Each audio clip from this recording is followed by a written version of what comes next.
exciting news. We just finished wrapping up shooting my show, and our guest was actor Jeff Goldblum. I don't know, you don't seem to know who that is, maybe. And before that, maybe you'll know this guy, Spenny, from the show Kenny versus Spenny. Do you know who that is? He was a guest before Jeff Goldblum right here in the van. We were talking to him.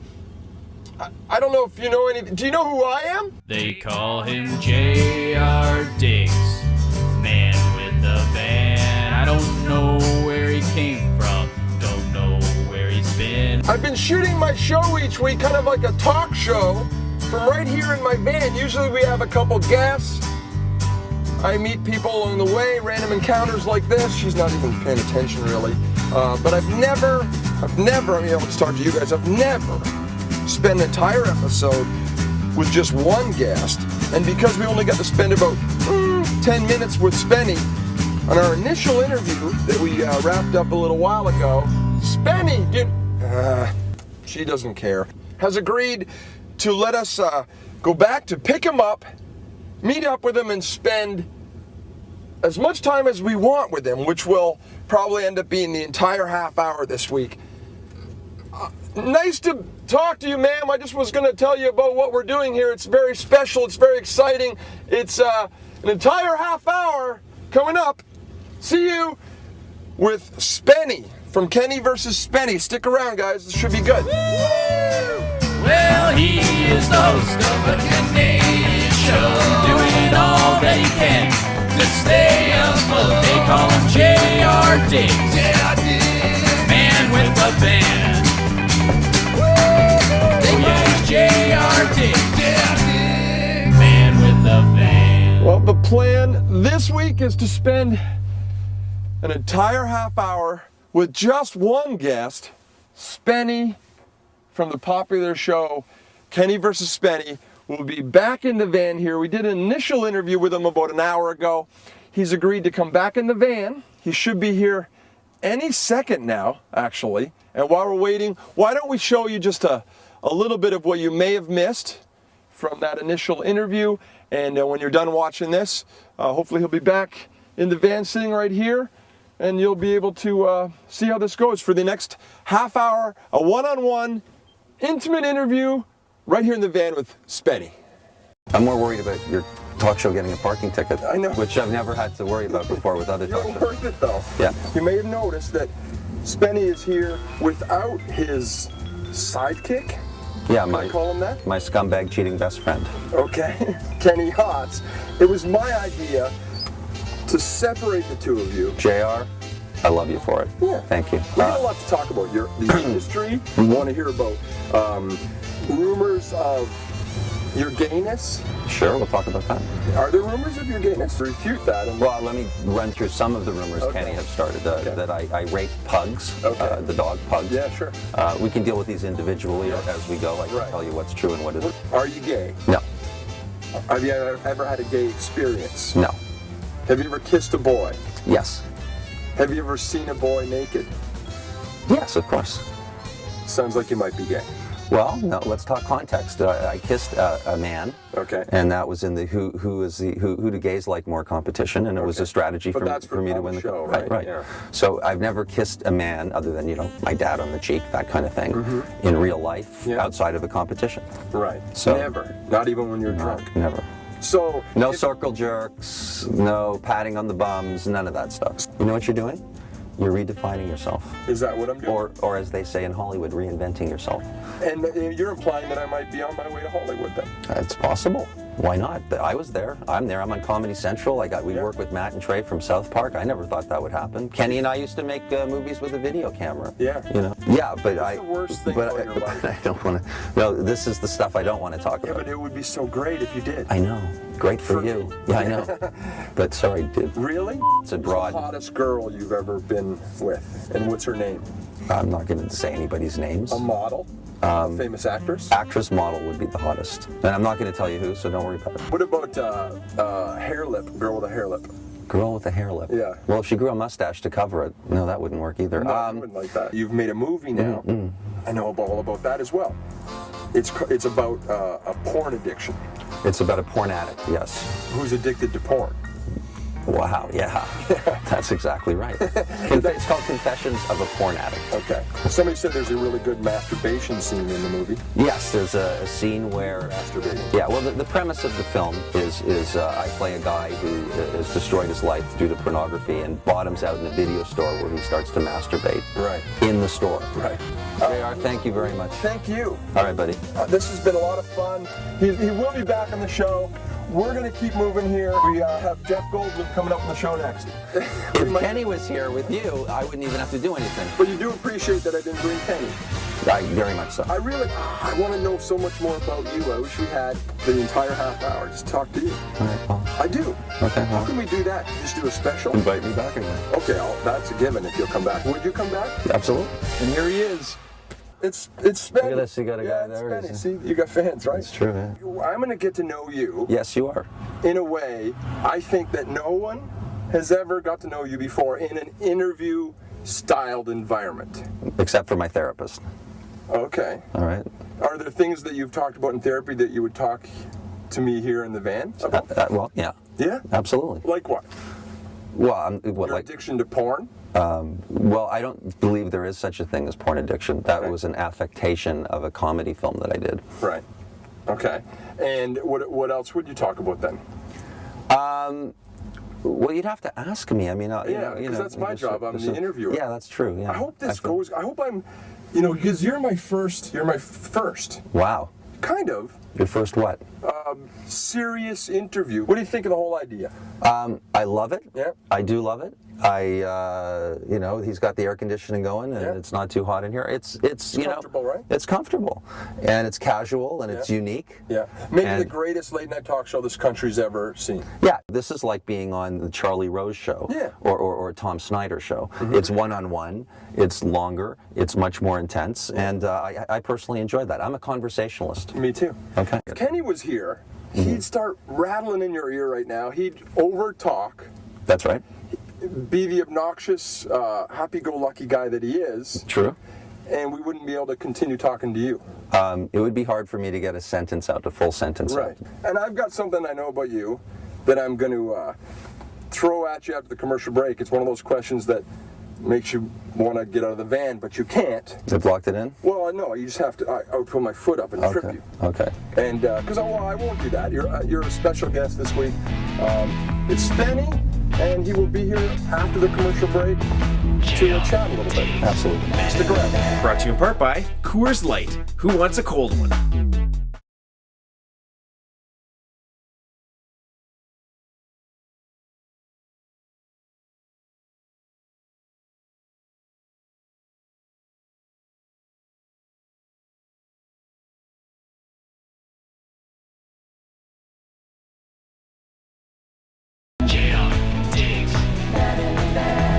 Finally, there is a fantastic, a great, a very watchable late night talk show in this country, and it's hosted by J.R. Diggs. Right, and Mr. Dix, you are doing a terrific job. Diggs. Was that a joke, or was that just a slip? No, that was a slip of the tongue. Was it? Yeah, it was. But look, you're doing a terrific Mr. job. Dix.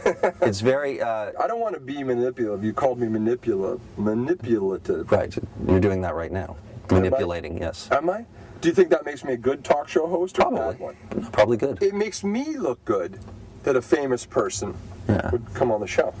You're extremely famous, especially Well, in no, this country. extremely famous is... In this country. There's no one more famous right now. The hockey There's players, no- that's insane that you're saying That's not that. true. Yeah, it is true. No, and you look, I mean, no, it's not true. I think if I can I'm see now it in your confused. eyes that makes you feel good that I say that. Does it? To me, fame is, that Brad Pitt is very famous. Yeah. Spenny is so far below that. Yeah. And almost thankfully so, because, who really wants paparazzis chasing you around? Yeah. I mean, I wouldn't mind his paychecks, obviously. Right. Yeah. But How's the money anyways. going? Good?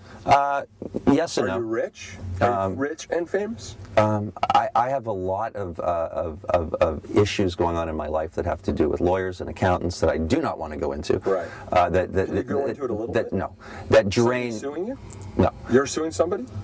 No, I'm not going into it. Oh. Okay. So there is a bit of a drain on my wealth. But I've made, let's put it this way, I've made more money doing this than I ever thought I would make in my entire life. Will you ever have to go get another job again? To me, I'm always 1 gig away from the old Starbucks counter. Yeah. Sure. You meet a lot of girls serving coffee, I bet, too. I bet. How are the girls now that you got the money, you got the fame, you got...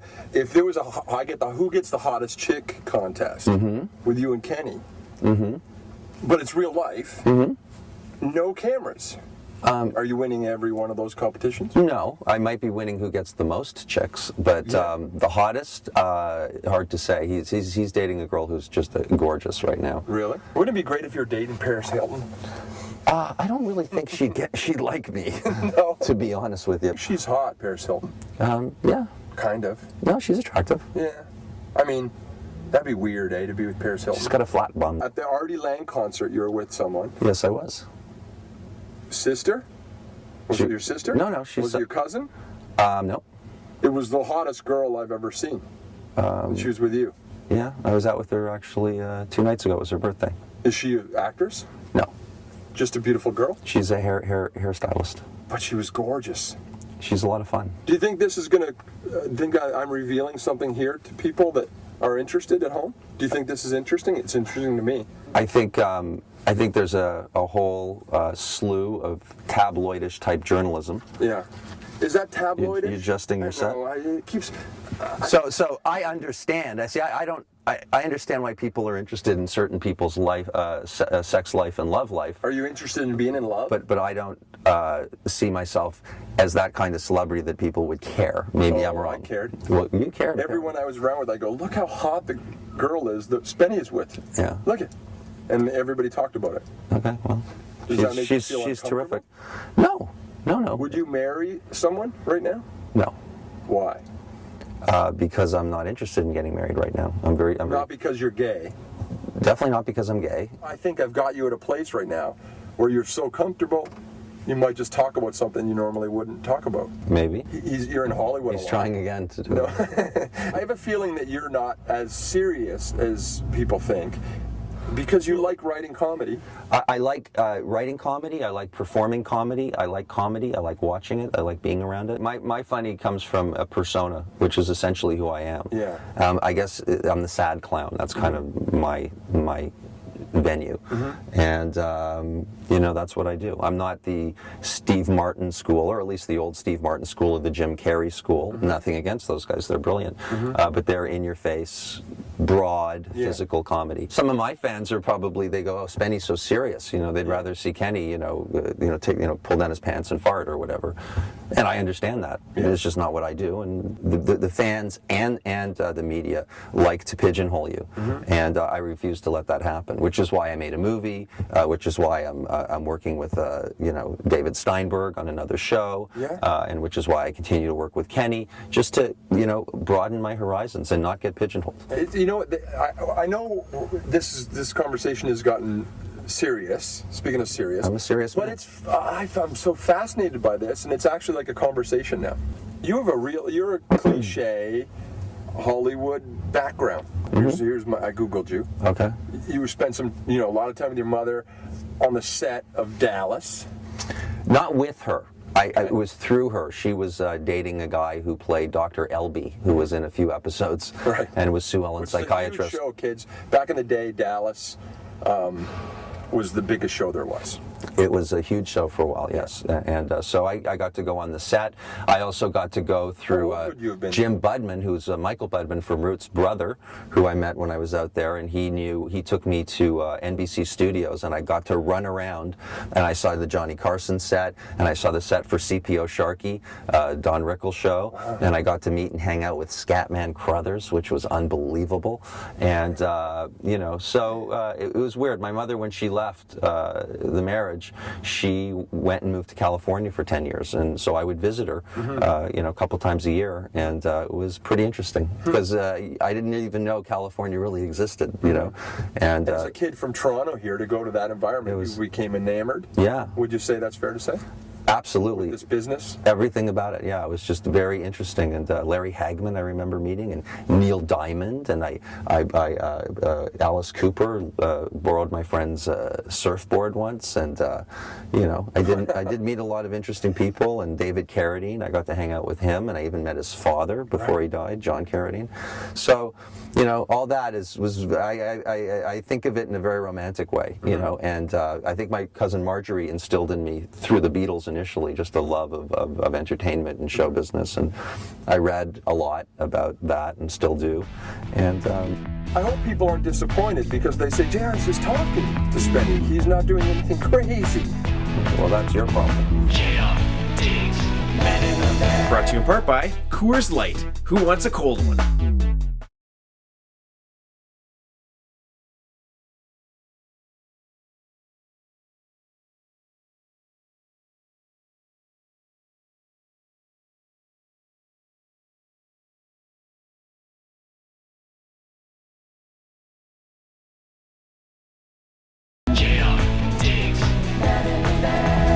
Yeah, I play a little blues. Do you?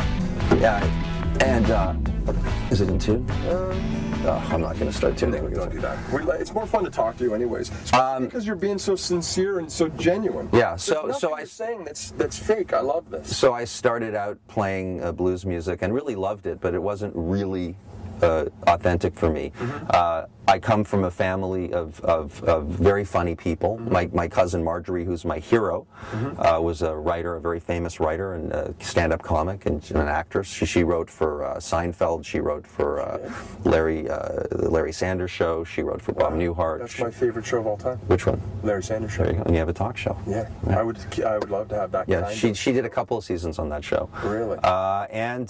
So that was really much more authentic to I grew up watching her in comedy clubs do stand-up, and I've always loved comedy, so it just seemed like. Is that what the Breslin connection is too? That's how I know. That's exactly how I know him. I've known him since I was probably 11, 12 years old. Who's in the movie? Who's in your movie, right? Did an amazing job in that movie. Yeah. Okay, back to that little. I'm trying to.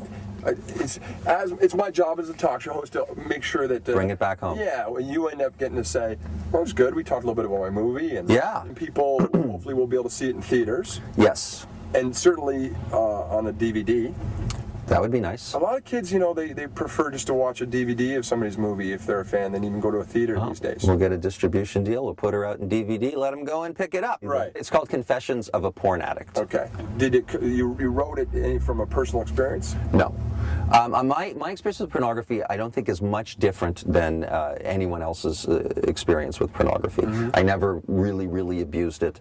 I think sometimes you watch more than you maybe should, and you end up getting bored, and you put it down for a while. That's true, though, isn't it? I think that's pretty much the norm. Yeah. And I researched it heavily, and oddly enough, the film's over. I'm still researching it. So you tell me. You've written tons of. What was the first little movie you made? You made a movie called.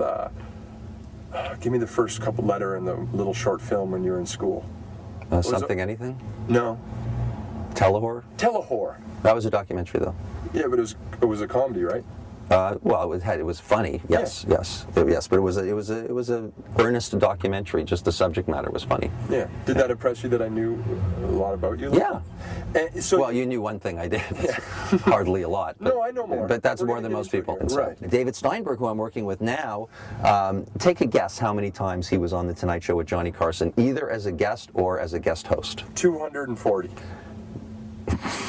140. Oh, but I thought a lot because I'm a huge Johnny Carson fan myself, and I remember seeing him a lot. Oh, a lot. Yeah, but just getting on Johnny's one of my heroes. Yeah. I just adore him, and maybe a year or two before he died, a friend of mine was hostess at a restaurant called Chai Venice, which is right on the border of Venice and Santa Monica, and she said, Johnny's coming in for lunch. I'll put you at a table beside him. Wow. And Kenny was with me, and we went down, and we totally eavesdropped on him, and you can hear the voice, he was talking about Lola Falana, and it was Johnny Carson impression. Well, actually, my impressions are Dana Carvey.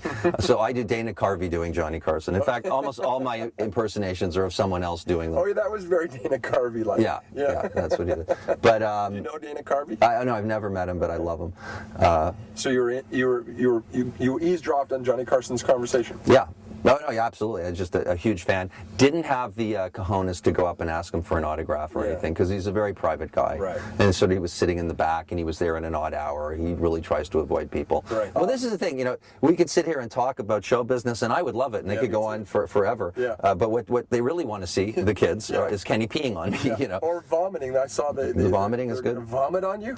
Yeah, the crew vomited on me. Yeah. And Kenny and Spenny, Kenny versus Spenny, is going well. There's no Very well. That's no end in sight, right? Gangbusters. Yeah. We're going like gangbusters. God, I could do this forever. Could you do this for a while? Talking? Maybe? Yeah. I mean, I don't like talking about myself, but No. I love talking about show business. But I'll go. Me too. Yeah. And there's a lot I could, and the kids could learn from a guy like you. Or not. Do you think kids even know some of the guys that you're talking about? Probably not. Don't you think that's a shame? Well, is your audience predominantly kids? You keep calling them kids? 18 years old. The cameraman's 18 years old, and Yeah. he doesn't even know. He doesn't know anybody. Do you know David Steinberg? No. No. Okay. Keep asking him. He doesn't know anybody. No, yeah. Well, These that's kids you know, are- but they know people we don't know. No, they don't. Oh, they don't. You and I know who Britney Spears is. Oh, I guess that's true. Who else? He doesn't know. They don't know anybody. Sam Kinison? No. He Wow. doesn't know who Sam Kinison is. That's unbelievable. No, isn't that unbelievable? And I would say he's a guy who, is a. Genghis Khan? Do you know Genghis Khan? I know the name. He thinks he's a rapper, probably. He knows the name. No, but isn't that sad? Next time, will you talk about a bad experience or two? Yeah, I've got Yeah. plenty of bad experiences. Do you? Sure. I was out the other night at a Nickelback CD release party. Yeah. You must And- get invited to a lot of parties now. No, I don't. You're famous. I'm not a very social person. I just happened to, I met them at Barbarian Steakhouse, and they knew the show, and they invited me to join them, and then they gave me an invite to the party. Right. Anyhow, long story short, I went, and at one point I was with a guy who fell into a kind of semi-diabetic coma, and he couldn't really move, and he was very dizzy, and I couldn't leave him, and then I was sort of stuck with him, and then a guy. This is a true story, right? Yeah, this just happened about a week and a half, 2 weeks ago, and he started. Can I use expletives? Okay, yeah. He started just screaming at the top of his lungs, "You're a loser! You're a fag! You're a this! You're a that!" And Are any of those expletives? Any of those words? well, fag is a kind of dirty derogatory. word. I think so. Dirty? Yeah. Well, it means cigarette in England, but of course I'm not. He didn't say I was a cigarette. He said I was a homosexual. Anyhow, so I was very angry, very mean. His buddies couldn't stop him. I, of course, could have had the bouncers come over who knew me and turned him into a puddle of Piss. blood and piss and mud. But I don't believe that was the right thing to do. So I just finally got my friend to get enough strength to get up, and we got out of the club. Yeah. But by and large, I haven't had. That was really the most negative experience I've ever had. Really? But We could just talk forever about depressing stories. They're not depressing, maybe, because the police. well, they're not happy. Brought to you in part by Coors Light. Who wants a cold one?